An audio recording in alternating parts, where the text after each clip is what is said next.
Hello everyone, नमस्ते सबैजनालाई फेरि पनि स्वागत छ हजुरहरूलाई मेरो मिनी ब्लगमा।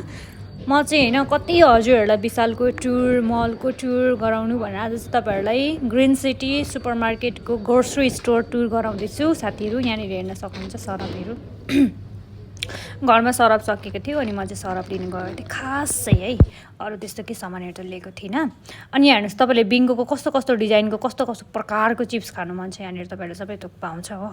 तर मलाई चाहिँ केही लिनु थिएन। यहाँ चाहिँ मैले कोकोनट चाहिँ मलाई एकदमै मनपर्छ नि त होइन, कोकोनटको 2टा चक्लेट लिएँ, हेर्न सक्नुहुन्छ 2टा कोकोनट चक्लेट लिएर हो 5 रुपियाँ गोटा, फेरि त्यति दामको पनि होइन हो।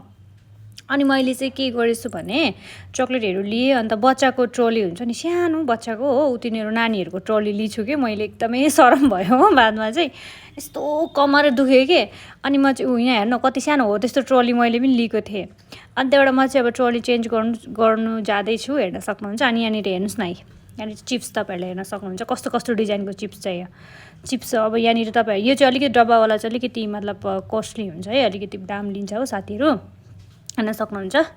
त्यहाँबाट मैले चाहिँ मैले चाहिँ यो रातो ट्रली लिएँ हो, रातो ट्रली देख्न सक्नुहुनेछ हो।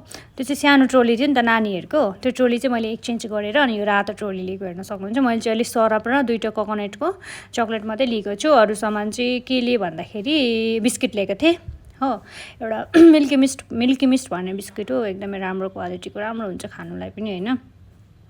यहाँनिर हेर्नुहोस् कस्तो कस्तो ब्रान्डको पर्फ्युम लाउने तपाईँहरूले सबै पाउनुहुनेछ हो। बेलाभिटाको कम्बोको साथमा आउँछ हो। अनि मलाई चाहिँ खासै बेलाभिटाको पर्फ्युम मन पर्दैन हो, म चाहिँ लगायो भने त्यही अब इङ्गेज लाउँछु, एउटै मात्रै अब सिग्नेचर हो त्यस्तै खालको पर्फ्युमहरू लाउँछु। यो बेलाभिटा मलाई मन परेन खासै।